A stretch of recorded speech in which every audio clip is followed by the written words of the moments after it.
Kamala Harris's latest interview blunder is making waves, but not in a good way.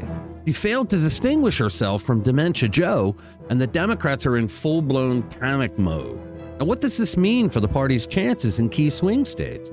This could cost the Democrats everything. In a stunning display of political ineptitude, she couldn't name a single thing she'd do differently from Biden. This video exposes the fallout, the panic in the Democratic Party, and how Trump is capitalizing on all of it. Let's get into it. Hey guys, welcome back to the channel. Now, if you haven't already, please click the subscribe button, hit the notification bell, and smack that like button because it helps us with the algorithm to get our message out to more people. Also, we do live streams every Friday night at 6 o'clock Eastern where we read interesting stories we found during the week. We tweak them with a bit of humor, a dash of sarcasm, and a whole lot of conservative common sense. I hope to see you this Friday. All right. Today we've got an interesting one, folks. Kamala Harris, the VP, who's supposed to be setting herself apart from the increasingly unpopular Biden administration, did the exact opposite, and it's causing shockwaves within the Democratic Party. So what happened? Well, she was asked if she would do anything differently from Biden in the past 4 years, and her response was, well, give it a watch. All businesses, and so the influence of a personal experience will have its impact on the presidency. Well, if anything, would you have done something differently than President Biden during the past 4 years? There is not a thing that comes to mind in terms of, and I've been a part of most of the decisions that have had impact. So her answer was nope, nothing at all. I mean, seriously, guys, you'd think she'd have a prepared answer for that, right? I mean, she's running for president, but nope. She couldn't think of a single thing.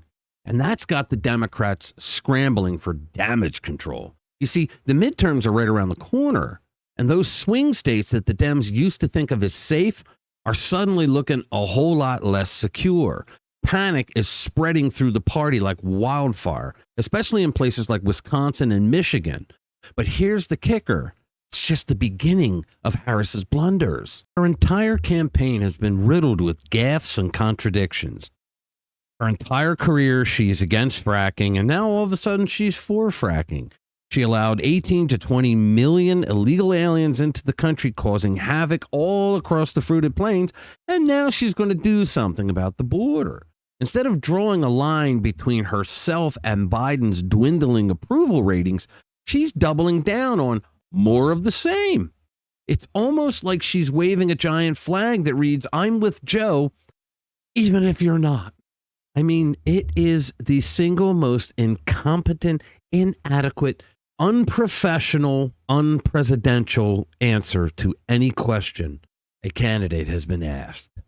And that's not a winning strategy when Americans are begging for real change. Now, the Trump campaign didn't waste any time either.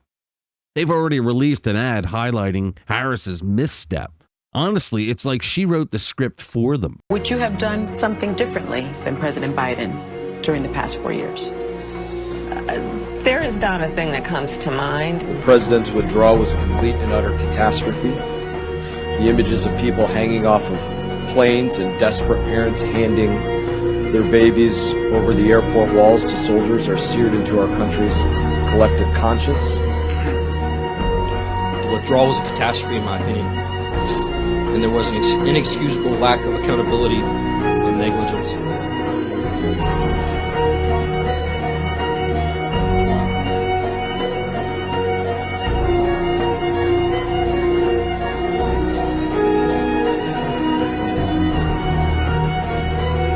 Prices for everyday things like groceries are still too high. You know it and I know it. You are right.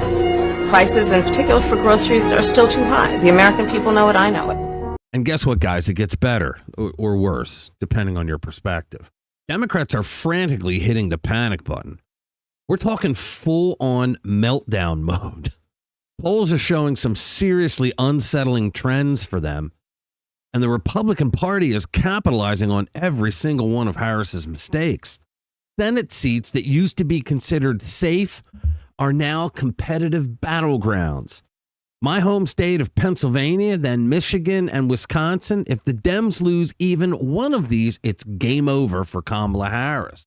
Now, guys, it wouldn't surprise me in the slightest if the Democratic Party pulled another insurrection off, and instead of on Joe Biden this time around, they dragged Kamala off stage and tried to put someone else in there. I mean, there are a few weeks left in the election, but here's the real question, guys. Is Joe Biden actually sabotaging Harris's campaign? I mean, think about it. He's been scheduling press conferences at the exact same time as her public appearances, essentially stealing all the media coverage. Plus, his statements often contradict hers, making it look like the White House is intentionally undermining her. If this isn't a well-orchestrated takedown, then I don't know what is. I mean, just the other day, Kamala comes out and says in a spot interview that Florida Governor Ron DeSantis wouldn't take her phone call.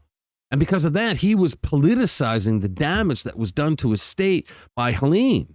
NBC is reporting Governor DeSantis is ignoring your calls on hurricanes, resources, and help.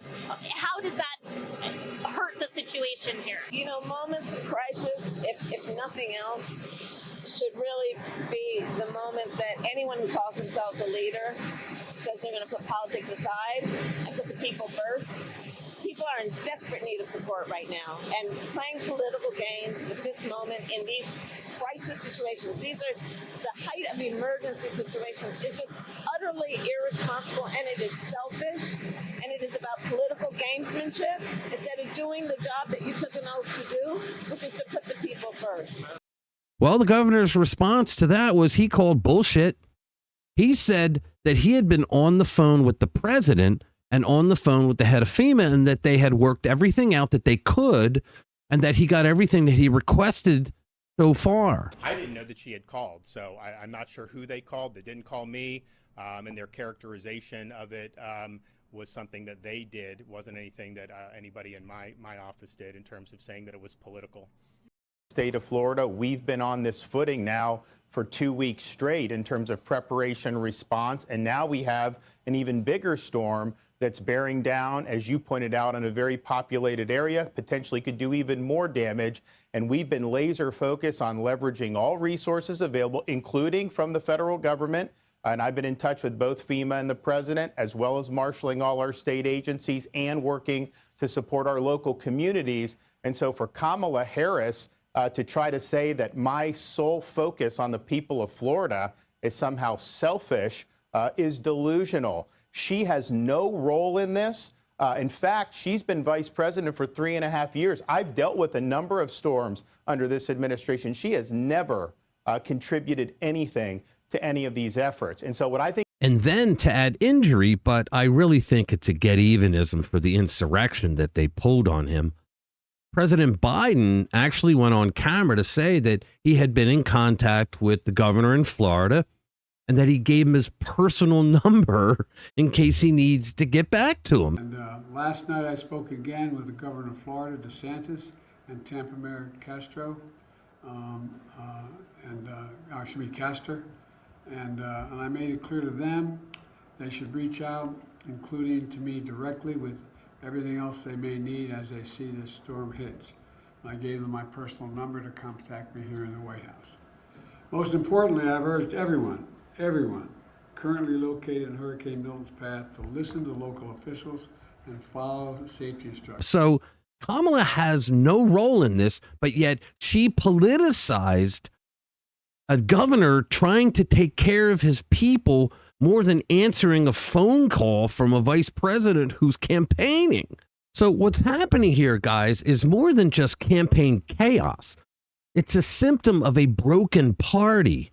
Many voters are losing faith in the government, viewing it as an incompetent mess filled with internal squabbles. And that's pushing more people toward outsiders like Trump, who's seen as a disruptor ready to shake things up and thicken your wallets again. People vote with their wallets. With the election just weeks away, the stakes couldn't be higher. The Trump campaign is riding a wave of momentum while Harris is struggling just to keep her head above water. If she doesn't get her act together, and soon, the Democrats could be facing a wave that reshapes the political landscape for years to come. I'm talking a Ronald Reagan wave. All right, thanks for watching. Subscribe. Hit that notification bell if you want to be kept up to date with the latest political news and commentary. I'll see you in the next one. Spread the word.